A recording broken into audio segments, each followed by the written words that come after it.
Hello दोस्तों, welcome to sleepy classes. दोस्तों आज क्विकली एक टॉपिक करते हैं, वो है nano robots to treat cancer. ठीक है जी, चलिए स्टार्ट करते हैं। देखो, कहानी ये है कि हर कोई चाहता है, पहले जैसे मान लीजिए हम कोई मेडिसिन खाते हैं तो पूरी बॉडी के ऊपर इफेक्ट होता है, तो हम चाहते हैं कि टारगेटेड एरिया के ऊपर हो, कि मतलब कैंसर आजकल बहुत ज़्यादा बढ़ रहा है। ठीक है जी, हम चाहते हैं कि कैंसर सेल, आप यहाँ पे जैसे मान लीजिए बॉडी के अंदर नॉर्मल सेल पड़े हुए हैं, बीच में एक कैंसर सेल है, तो हम चाहते हैं कि उसी के ऊपर टारगेट किया जाए, कैंसर को खत्म किया जाए।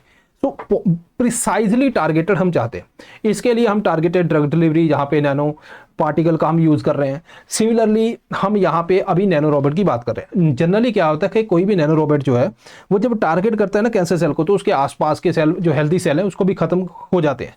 जैसे आप ट्रेडिशनल जो कैंसर की थेरेपीज देख लो, रेडियोथेरेपी से लेके, है ना, ये सारी जो नुकसान हेल्दी सेल को करती हैं। इवन मान लीजिए कोई पेशेंट है, उसका कोई कैंसर है, तो वहाँ से भी जो आप उसको रिमूव करते हो तो आपको साइड से एरिया एक्स्ट्रा थोड़ा सा लेना पड़ता है कि कोई कैंसर सेल ना रह जाए, क्योंकि उसमें अनकंट्रोल्ड ग्रोथ होती है, वो तो बढ़ता जाएगा।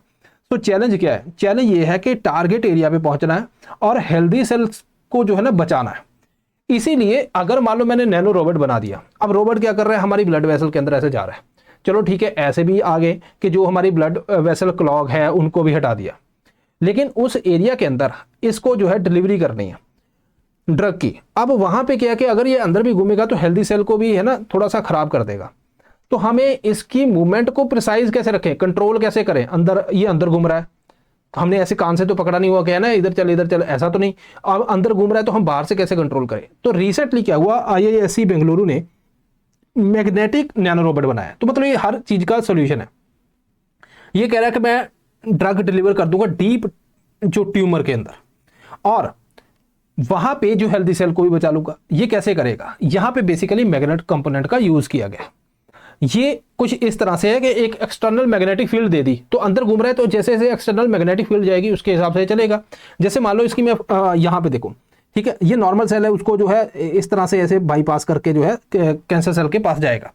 सिलिका बॉडी है, ठीक है, ये बायोकम्पैटिबल है ह्यूमन बॉडी के साथ, तो कोई दिक्कत नहीं। आयरन मैग्नेटिक मटेरियल टिप है, जहाँ पे जो है मैग्नेटिक कंट्रोल मिलता है। ये टिप से बाहर से मैंने मैग्नेटिक फील्ड दे दी, तो मैं जैसे जैसे इसको करूंगा कि इधर चल, वो अपने हिसाब से जो है मैग्नेट से वैसे चलेगा।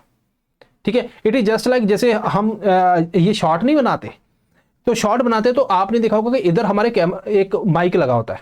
ठीक है, वो माइक ऐसे गोल सा होता है, तो जितने शॉर्ट हम बनाते हैं अंदर उसके मैग्नेट है, तो शॉर्ट के अंदर है ना, इस तरह से हम उसको घुमा सकते हैं तो वो अल्टीमेटली मूव करता है।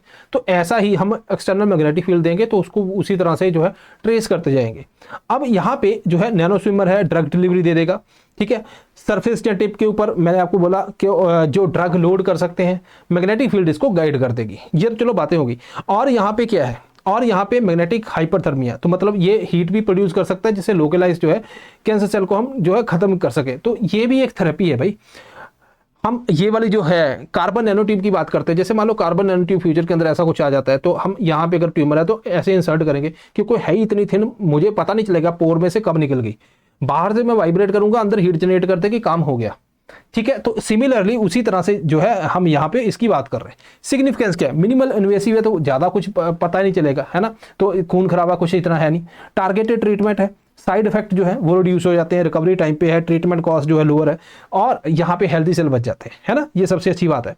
इसके साथ साथ दोस्तों हम भी जो है वो स्लीपी का रैपिड रिवीजन कोर्स चल रहा है, और इसके अंदर लाइव क्लासेस होती हैं, तो मतलब आपके रिवीजन का हर साल इससे बेहतर मौका नहीं आता। तो आप रिवाइज करते हो, GS फुल लेंथ टेस्ट है, 1-to-1 मेंटरशिप है, तो आपको गाइडेंस भी मिल जाती है। अब यहाँ पे प्राइस देख रहे हो इतना है, आपको कुछ ना कुछ डिस्काउंट डेफिनेटली मिलेगा। अगर आप वहाँ पे वेबसाइट के ऊपर जाओगे, विजिट करोगे, तो आपको डिस्काउंट भी मिल जाएगा। सो अगर आप चाहते हो कि भाई हाँ मैं अभी डिसिप्लिन नहीं हो पा रहा हूँ, साथ में चलना है, तो चल लो भाई, हमारे साथ भी चल लो है ना। तो फिर जो है आपका एग्जाम जो है डेफिनेटली इंप्रूव तो होगा, तैयारी भी अच्छी होगी। अगर आपको पसंद है तो डेफिनेटली इसको ज्वाइन करो।